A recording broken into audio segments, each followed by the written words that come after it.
Vamos lá continuar aqui a tirar as nossas dúvidas para o concurso Web 6.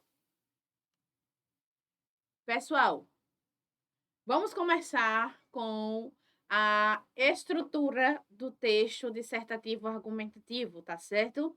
Eu coloquei aqui inicialmente 2 quadros para você observar a diferença do texto dissertativo argumentativo para o texto dissertativo expositivo, tá bom? Muita gente confunde os dois, mas não é a mesma coisa, tá certo? Primeiramente, vamos para os conceitos, tá bom? O que é o texto dissertativo argumentativo? O texto dissertativo argumentativo, ele significa você defender um ponto de vista a respeito do tema. Mas você não vai defender de qualquer jeito, tá certo? Como assim de qualquer jeito, professora? Seu texto, eles têm que estar na linguagem formal da língua portuguesa. Você precisa utilizar a terceira pessoa do discurso, tá bom? Para você manter a impessoalidade sem se comprometer. Então, frases como no nosso país, na nossa sociedade, devem ser evitadas, tá certo? O país, a sociedade, tá bom? Devemos, precisamos, também são aí conjugações que você precisa evitar. Deve-se, pode-se, tá bom? Sempre na terceira pessoa. Então, continuando. Primeiramente, o texto dissertativo argumentativo, ele significa defender um ponto de vista a respeito do tema. E dissertar, que significa a sua tese, mais argumentar, significa os argumentos, são aqui os elementos que compõem o seu texto, tá bom?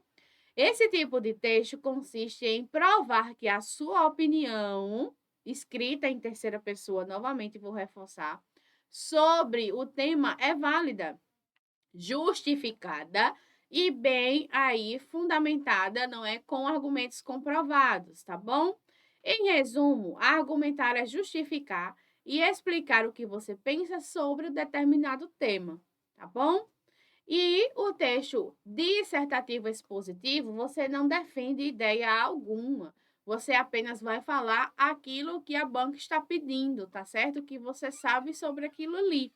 Por exemplo, texto dissertativo expositivo significa falar, explicar, apresentar exemplos, dados, citações, na busca de convencer o leitor de nada, tá bom? Ele não busca convencer o leitor, diferente do texto dissertativo argumentativo, que você defende a sua opinião, tá bom? Você busca aqui apresentar informações a respeito do tema. Em resumo, é mostrar o que você sabe do assunto, tá certo?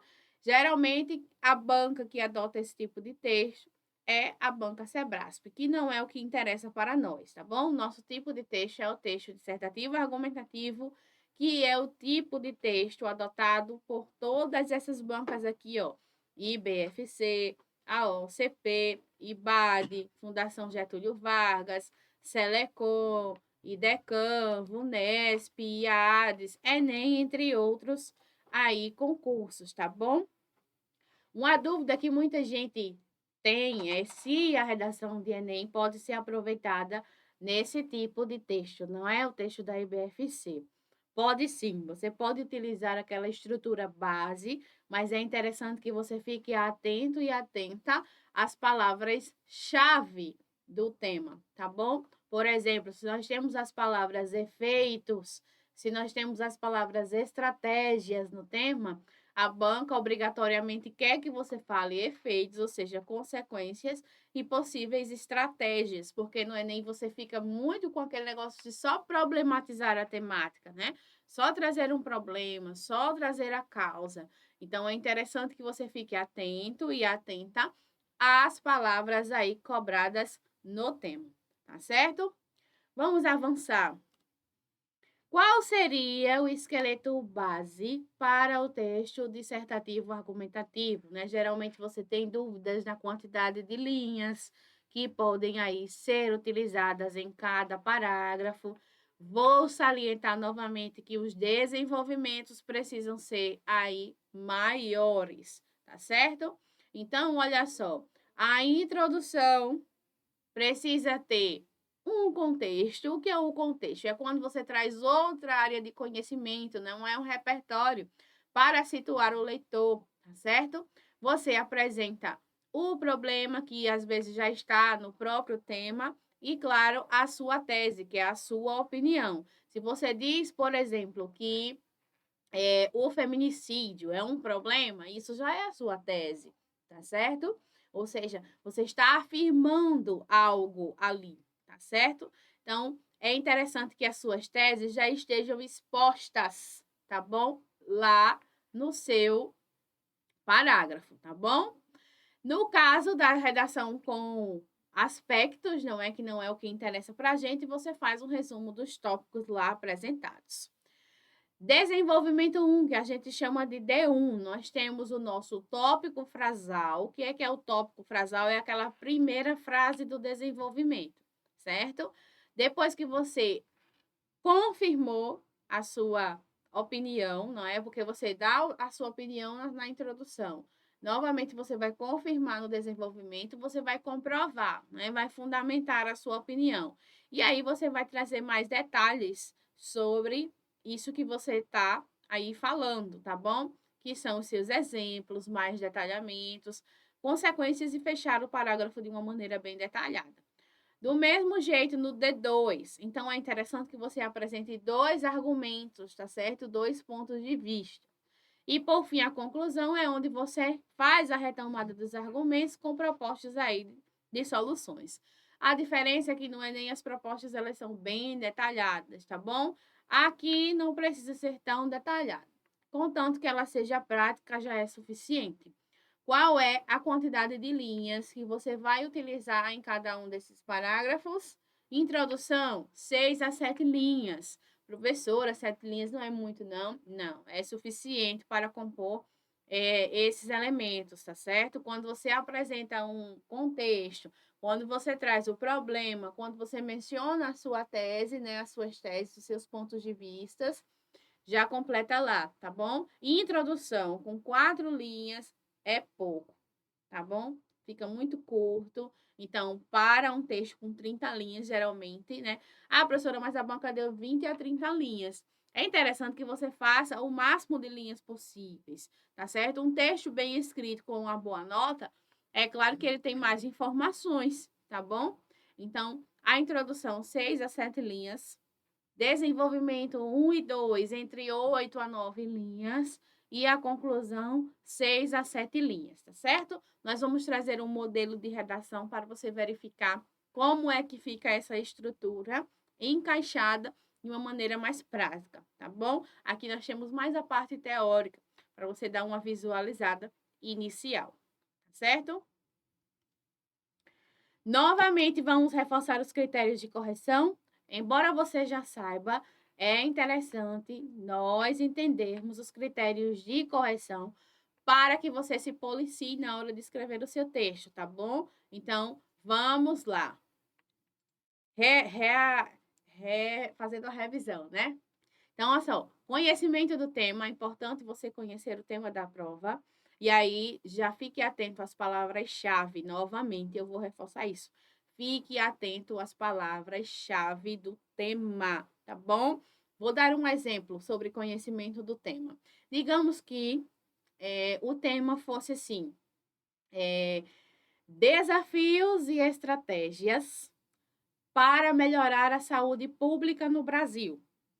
Aí você só menciona os desafios e esquece de mencionar as estratégias. Então, ocorre o que a gente chama de tangenciamento do texto. O que é o tangenciamento do texto? É quando você fala o tema de uma maneira superficial e esquece, tá bom? De falar as coisas que estão cobradas lá na temática. Então, o conhecimento do tema, ele diz respeito a isso, ao não tangenciamento. Se você compreendeu a proposta direito, não é? E, claro, não deixou a desejar na hora de escrever sobre aquilo que a banca pede. Outra dica 10 para o conhecimento do tema, que eu vou falar novamente, é: tente utilizar sinônimos das palavras-chave do tema ou no início dos parágrafos ou no final, tá certo? Porque aí o corretor entende que você não está falando de algo superficial, você entendeu realmente a proposta da temática, tá bom? Então, o conhecimento do tema é o critério que você tem, digamos, a chance de fechar a nota máxima, os 4 pontos, porque é o critério mais fácil, mas se você não entende, ele pode se tornar o mais difícil, tá bom? Segundo critério, que é a habilidade argumentativa, não é? Como você escreve sobre esse tema, que argumentos você utiliza, quais são as palavras, como você encadeia as ideias, os períodos, se não está nada incoerente, se está tudo bem ligado com os conectivos direitinho, não é? Sequência lógica e organização dos pensamentos, se você cumpriu com a sua estrutura de introdução, desenvolvimento e consideração final, tá bom? Coesão e coerência, não é? Que são os conectivos e o sentido do texto. Novamente, eu reforço que não é só colocar um conectivo, você tem que entender o significado daquele conectivo. Será que ele cabe ali? Tá bom? Morfossintaxe e acentuação e ortografia, que são os 2 últimos critérios. Infelizmente, você acaba perdendo alguns décimos ou pontos, não é? Se você, infelizmente, tiver uma dificuldade mais gramatical, né, você acaba aí perdendo uma pontuação nesses 2 critérios, porque é de praxe, porque, querendo ou não, é a parte da gramática, né? E a banca aí vai cobrar um pouco mais de você. Então, novamente, vamos recapitular. É interessante que você aí feche pelo menos as notas máximas no critério 1, 2, 3 e 4.